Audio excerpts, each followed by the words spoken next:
Welcome back to another video.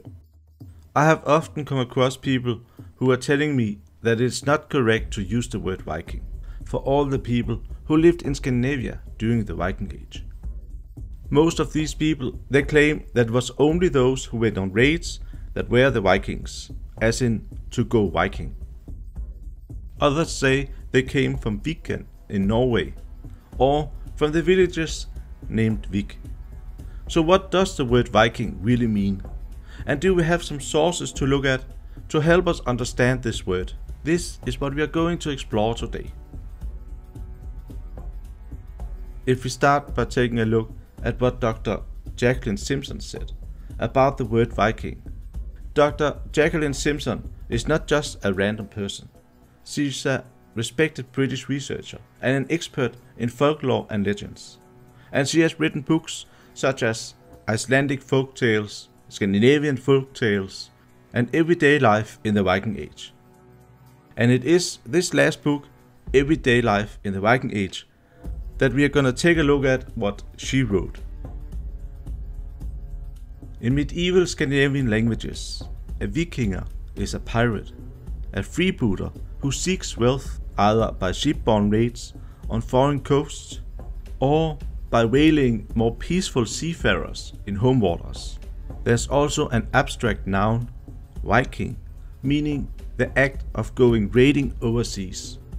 Strictly speaking, therefore the term should only be applied to men actually engaged in these violent pursuits, and not to every contemporary Scandinavian farmer, merchant, settler or craftsman, nor even to warriors fighting in the dynastic wars of their lords, or in their own private feuds. However, it was the raiders who made the most impact on the Europe of their time, so that it has become customary to apply the term Viking Age to the period of the Scandinavian history beginning in the 790s, the time of the first recorded raids on Western Europe, and petering out somewhere around the middle century, by which time raids and immigrations had ceased.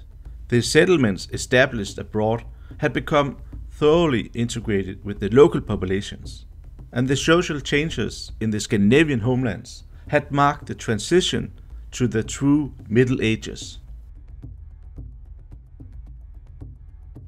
Indeed, the term is such a convenient label for the distinctive culture of this period that one now talks not only of Viking ships and Viking weapons, but of Viking art, Viking houses, and even Viking agriculture. Expressions which would have seemed meaningless to the people living at the time. Let's dig deeper into the past and find some more sources from the Viking Age. And a good place to begin would be Egil's saga, that was written during the Viking Age by Egil Skjalden. And according to what he has written, the word Viking is referred to as freebooting. There was in a song, which means parish, a lord named Björn, a rich man. He dwelt at Aurland. His son was Brynjulf, who was sole heir to all his father's wealth. Brynjulf's sons were Björn and Tord. They were young when what has just been told happened. Björn was a great traveler, sometimes on freebooting, sometimes on trading voyages. But when spring came, Brynjulf and Björn were talking one day of the matters. Brynjulf asked what Björn meant to do. Björn said it was likeliest that he should go away out of the land. "Most to my mind is it," said he, "that you should give me a longship and a crew therewith, and I go a freebooting." As you can see, Egil Skjalden uses the word Viking to describe an action of a group, as in to go Viking. So by this definition, there would be pirates. But let's take a look at more sources. In the Anglo-Saxon poem Riget from around the 9th century, a word similar to the word Vikings is mentioned, and that word is Vikings. This word could refer to the word Vikings. However, the word does not seem to be explained. Hrothulf and Hrothgar held the longest concord of kin as cousins together, after they had rooted the race of Vikings, laid prone the pride of the power of Ingild, hewed down at Hewed the heathed line. To men in the mead hall make my lay, how high-born heroes heaped me gifts. I was with Huns and with heathen Goths, with Swedes and with the Gets, and with the southern Danes, with Wendlas and with Whitelas, and with the Vikings. It makes me wonder if the Vikings in this text refers to Vikings and therefore pirates, and if it was pirates mentioned in this text. Adam of Bremen has also labeled the people from Scandinavia many times with different kind of words, such as pagans and Danes, but he has also called them Vikingi. There's much gold here in Sealand, accumulated by piracy. These pirates, which are called Vikingi by their own people, and Oskomani by our own people, pay tribute to the Danish king. Vikingi looks somewhat similar to Vikings, and similar to the Italian word for Vikings, which is Vikingi. So it is probably Vikings that he talks about. A new word to pay attention to is the word Oskomani, which means Norsemen in Italian. So according to Adam of Bremen, in this short text, both the word Vikings and the word Norsemen is linked to piracy. But I have more sources that mention the word Viking. So now we're gonna take a look at some of the runestones from Scandinavia that also mention the word Viking. This runestone is from Växjö Cathedral in Sweden. The inscription reads as follows: Togi the Viking raised the stone in memory of Gunnar, Grimmersson's son. May God help his soul. Another example of the word Viking is on a runestone from Karlstad in Sweden. The inscription reads as follows: Klagi's sons had the stone cut in memory of their father, and in memory of Kali, Kali, and Gali, and Vikinger, their brothers. To me, these runestones make no sense. We have no idea what they mean by Viking on these runestones. Are they talking about pirates? Are they talking about... what are they talking about? Who knows? The inscription on these two runestones, and others similar to them, are really too vague for us to come to a conclusion on what the word really means. Could the word Viking have been used in the early Viking Age as someone who simply just went exploring, traveling, or adventuring? Or was the word Viking always linked to piracy? Or did the word Viking become more tainted as the years went by? In the Icelandic homily book from around the 13th century, it also uses the word Viking in one of the parables told by Jesus. And when the king was told what they had done, he sent his army and ordered them to kill all the Vikings and burn their city. Some people believe that the Vikings came from a specific area, and I have seen people say many times that the Vikings are from Norway, and it is always the same area they refer to, which is the area called Viken, which is an area around the Oslo Fjord. However, while there certainly were people from this area that went on raids, there is an overwhelming amount of sources that claim they came from other areas as well. Besides, this area was not part of Norway. It was under Danish rule for the most of the Viking Age, and it was only lost sometime between 995 and 1000 to Olaf Tryggvason. So if you really want to keep insisting that the Vikings came from Viken and they were the true Vikings, then my friend, it would be the Danes that are the true Vikings. There are also the towns and villages spread across Scandinavia with a similar name, which is Vik. And again, some people have theorized that the word Vik is the word that Viking derives from. Most of the places with the name Vik are places that have fjords or inlets. And for this reason, some people think that people waited in these fjords or inlets, and when they saw a merchant ship sail by, they would sail out from the fjord to attack it. But what does the word Vik even mean?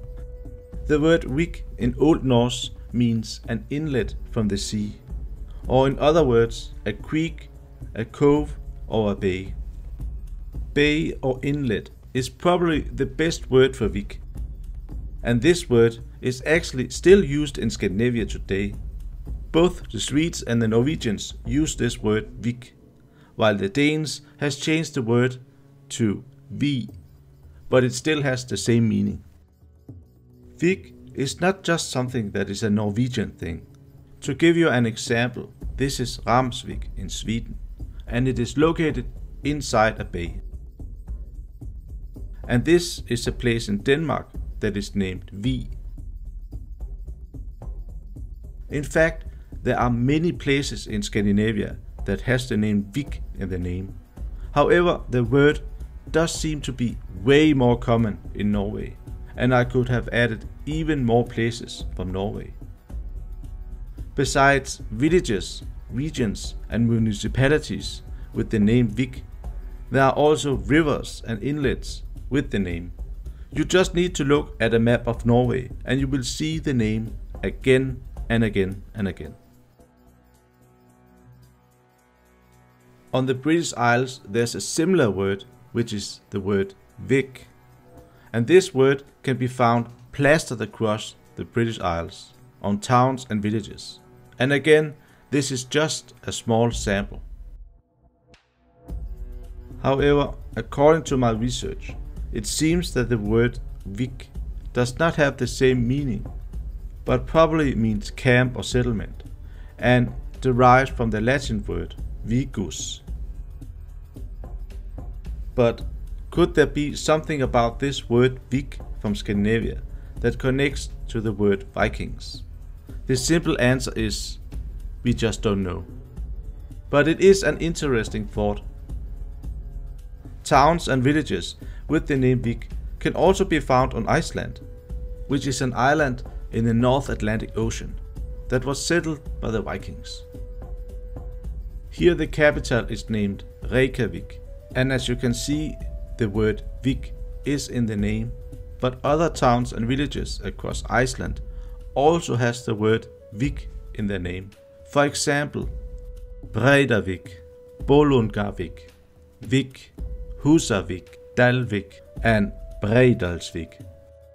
If the word Viking really did derive from the word Vik, and Viking means someone who's a pirate, then why are there so many areas with this name?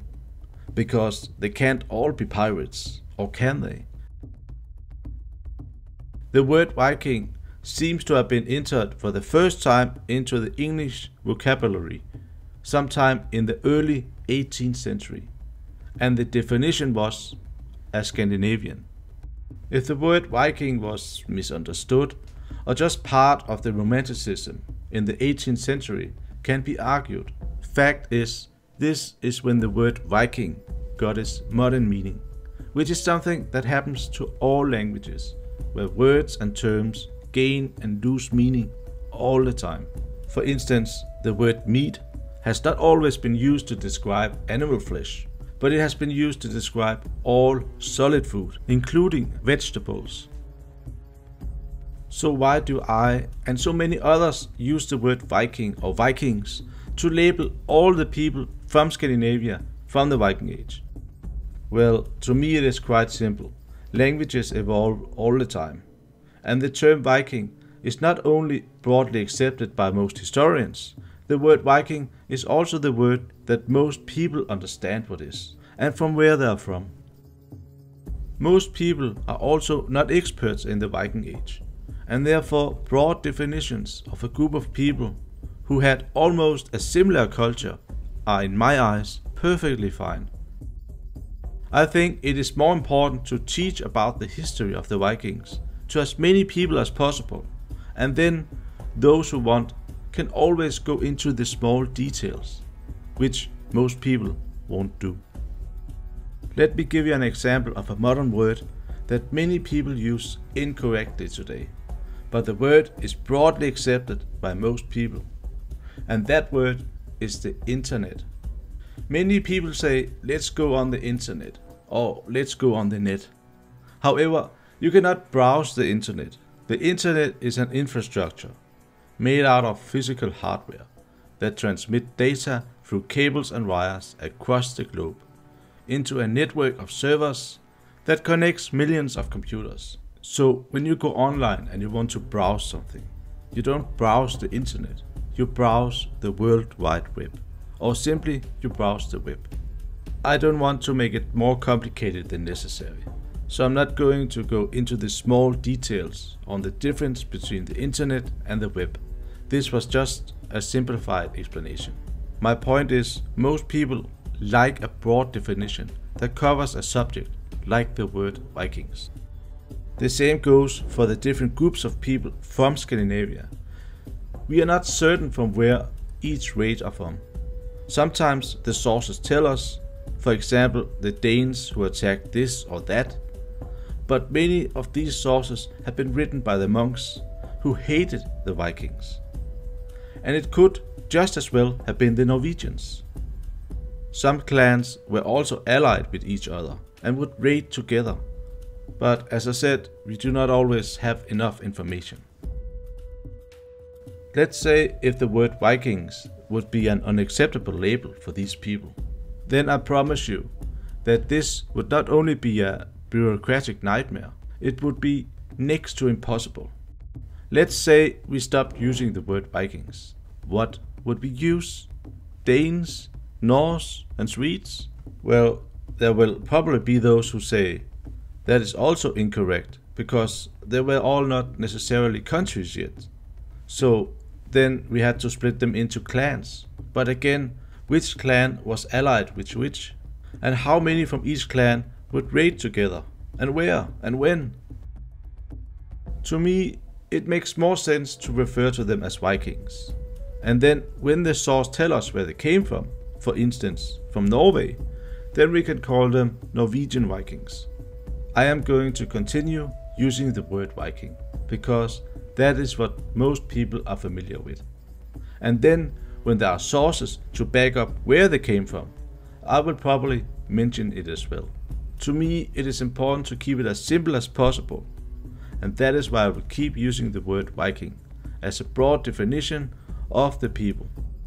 And then in some videos I will dig further into the details, if we have some available, and then mention where exactly they were from. The reality is that even when the word had a different meaning 1,000 years ago, today it means something different. When we say the word Vikings today, we talk about people within Scandinavia during the Viking Age. There is simply no concrete evidence that proves without a doubt what the word Viking really meant. However, as I see it, it was probably someone who went abroad for an expedition or went raiding, and therefore it could be linked to piracy. But there are not many sources that talk about the meaning of the word Viking. These examples was all I could dig up, and it does not really come close to make a good triangulation to narrow down the true meaning of the word. But as I said already, languages evolves, and today we simply label all in Scandinavia during the Viking Age as Vikings, regardless if they went exploring, raiding or stayed at home. It is also impossible to point at a specific area in Scandinavia and say that is where the Vikings originates from. The societies are simply too connected to each other that we have to agree on that the three countries, Denmark, Norway and Sweden, is where the Vikings originates from. I hope you enjoyed the video, even though it was full of sources that didn't lead to a definitive conclusion. If you liked it, please give it a thumbs up, and if you have any comments, feel free to share them below. See you next time for another video. Thank you.